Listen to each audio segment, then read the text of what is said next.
The key was smaller than Elena remembered. She stood at the door of the house where she had been born, where her mother had died, where she had wept into pillowcases and hidden letters beneath floorboards, and she could not understand how so much life had passed through a lock this small. The iron was cold.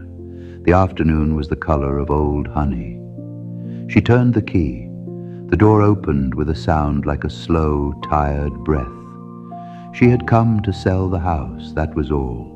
Sign the papers, remove what remained of her mother's things, hand the key to the agent in town by Friday. She had told herself this in the car, on the long road through the hills, past to the harbor where the fishing boats sat low in the still water. She had said it aloud to herself as a kind of protection. A house is only a house, stone and timber, nothing more. But when she stepped inside, the smell reached her first. Lavender and old wood, and something beneath both of those things. Something she had no name for, only a feeling. The feeling of being 7 years old and small, and certain that she was loved. She stood in the hallway and pressed her hand flat against the plaster wall, as though she could feel a pulse there. The rooms were dim. Light fell through the shutters in long, dusty columns.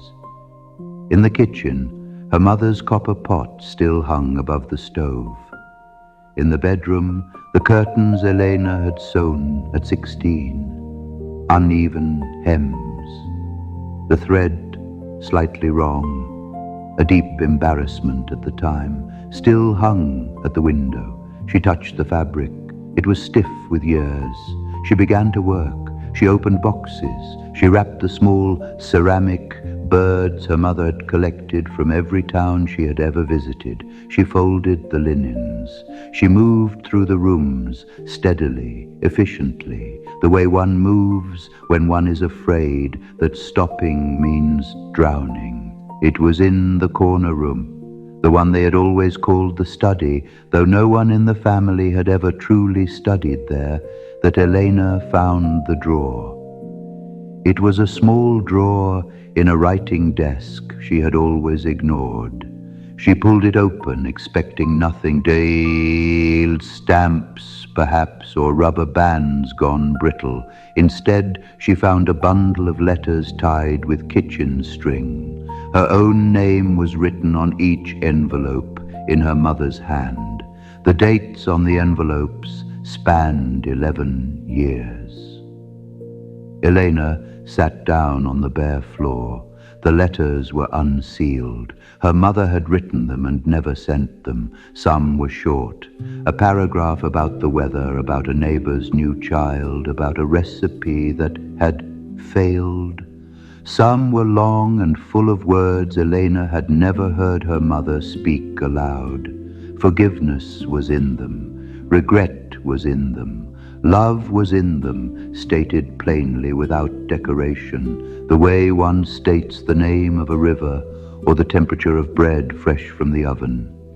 In the last letter, written in a hand grown shakier with illness, her mother had written, "I kept thinking the house would say these things for me.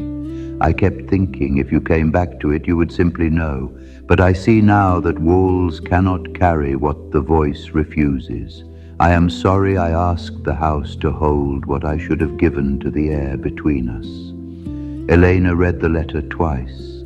Then she sat in the silence of the study for a long time, while the light through the shutters moved slowly across the floor, the way light moves when it has nowhere urgent to be. She thought of all the rooms she had rented in the years since she had left this place, how she had arranged them carefully, how she had hung certain photographs and faced certain chairs toward certain windows, as though by the right arrangement of objects she could construct a self that was not wounded, how she had locked doors within herself and called that locking peace. She thought of how she had told friends that she and her mother were not close, had said it easily, had worn it like a coat that fit, and how the coat had grown heavier with each year, and she had not noticed the weight until now, here on this floor, with these letters in her calloused hands. Outside, the harbour bell rang once across the water. A bird called from somewhere in the olive tree at the garden's edge. Elena stood. She carried the letters to the garden. The afternoon had softened into the blue hour before evening, when the sky holds both the last of the light and the first of the dark, and everything in that hour seems briefly possible. She sat on the low stone wall her mother had built by hand 30 years ago, and she read each letter aloud to the garden, to the olive tree, to the cooling air. Her voice was unsteady at first, then it steadied. When she had read the last word of the last letter, she sat quietly for a moment. Then she said aloud to no one and to everything, "I know, I always knew, I was only afraid." The olive tree moved slightly in a wind that had just arrived from the direction of the sea.